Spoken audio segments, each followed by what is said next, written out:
She says she doesn't trust you. Maybe not in those exact words. Maybe it's in the way she holds back, the way she hesitates, the way her body stays slightly guarded when you reach for her. You notice it, even if you pretend not to.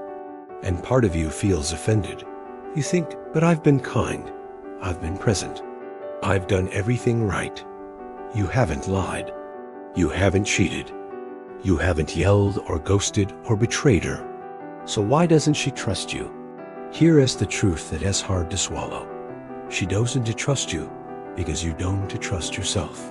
She feels the way you second-guess everything you say.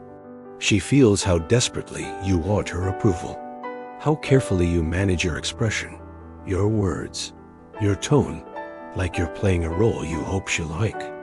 She sees how much effort you put into being what you think she wants. But you know what that actually feels like to her? It feels like you're hiding. And she's right. You're not lying to her. You're lying to yourself. You're pretending you're okay when you're not. You're saying, I'm fine, when something hurts. You're being agreeable, but not honest.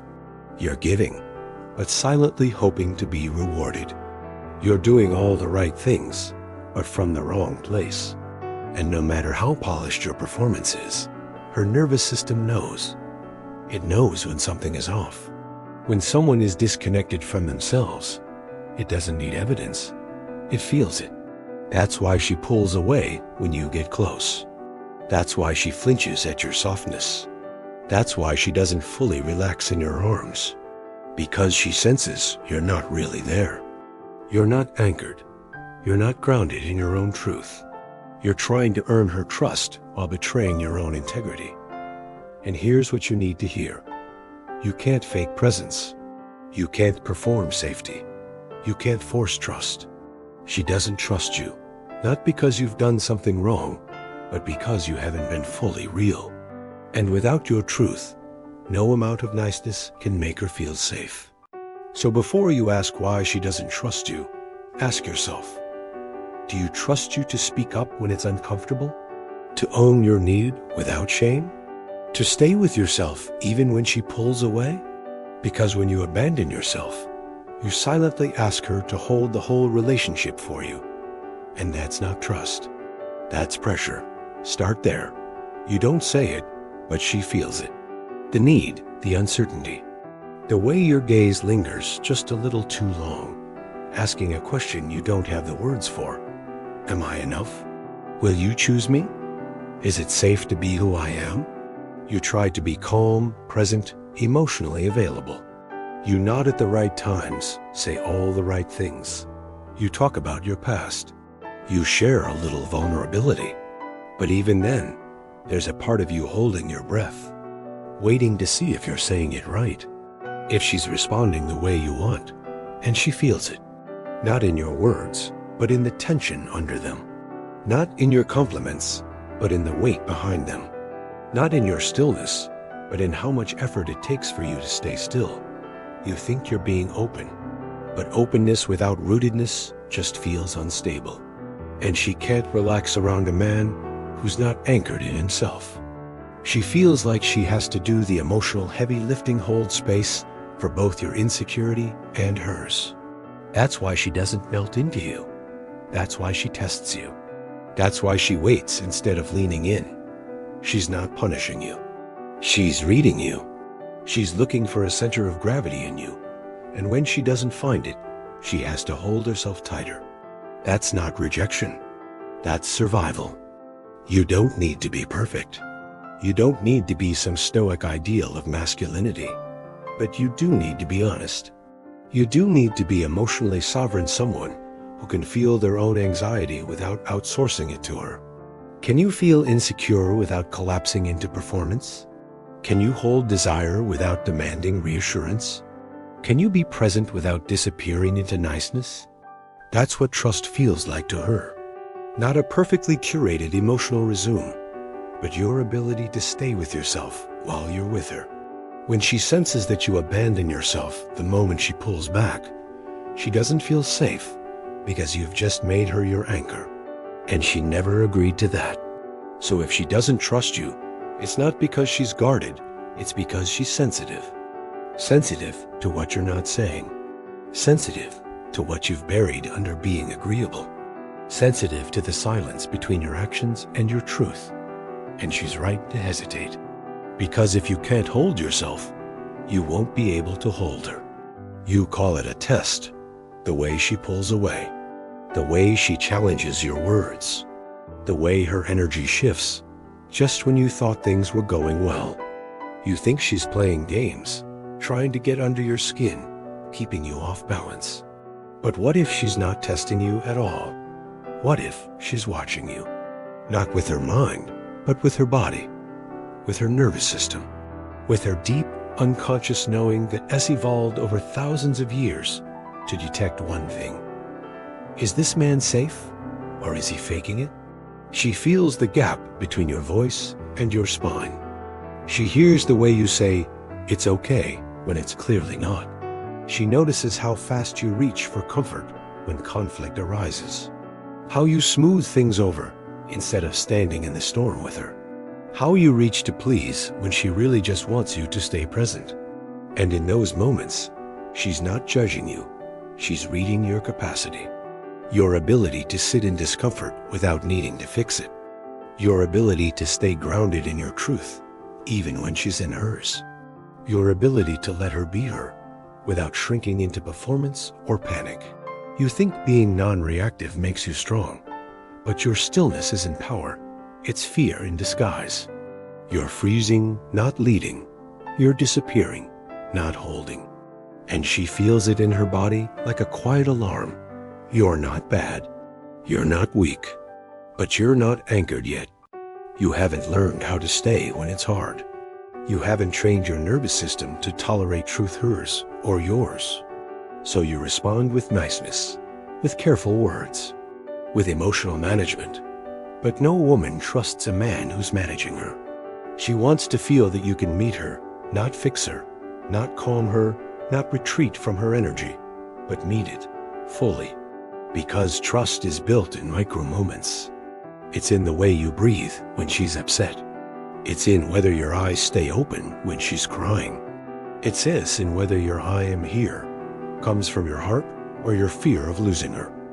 So no, she's not testing you. She's listening for the one thing that can't be faked, your truth. And if you can't hold yours, she won't trust you to hold hers. You're careful, thoughtful, attentive. You don't raise your voice. You don't make demands. You wait for her cues. You try to be gentle, soft, kind. You pride yourself on being the kind of man who would never make her feel unsafe. And yet, she still doesn't trust you. She still holds part of herself back. She still doesn't fully open. And you wonder, what am I doing wrong? You've mistaken being harmless for being trustworthy. But she's not looking for harmless. She's looking for real. She wants to feel your edges.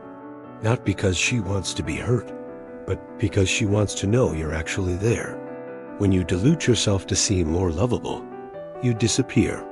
When you try to be soft all the time, she starts feeling like she's the only one with any gravity. When you suppress your anger, your desire, your truth, she feels the hollowness behind your affection.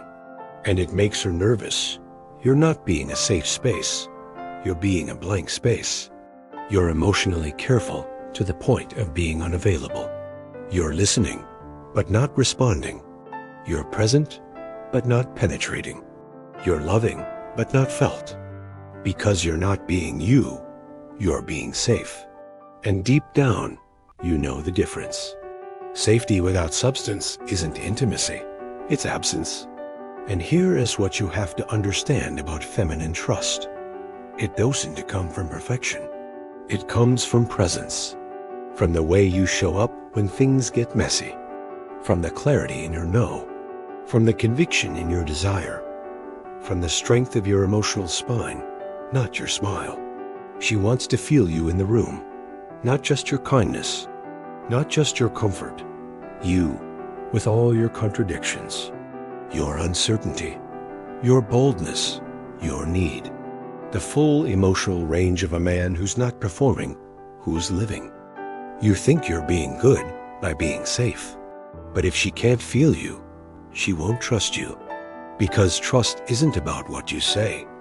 It's about what you hold. She wants to relax into you, to soften, to let go, to feel held not just physically, but emotionally. But she can't do that if she's always wondering whether you'll collapse. You say the right things. You tell her you're here. But she can feel that your presence is conditional, tied to her mood, her validation, her reaction. You're steady when she's soft. But when she's messy, when she's triggered, sharp, withdrawn, that's when you vanish. Not always in body, but in energy. You check out, you go silent. You retreat into performance, or worse, passivity.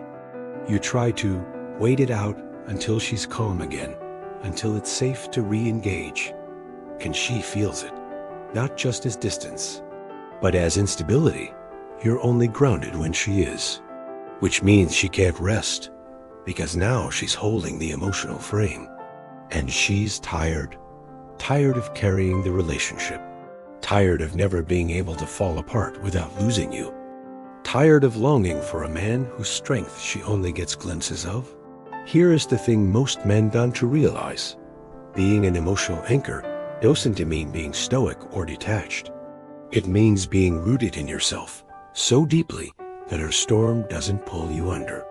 It means breathing through discomfort instead of fixing it, staying present when her emotions rise instead of flinching, feeling your own trigger without outsourcing your shame onto her. Because if you can't hold yourself in your truth, especially when things get tense, she'll feel like she has to carry both of you. And she didn't sign up to mother a man who disappears when intimacy gets real.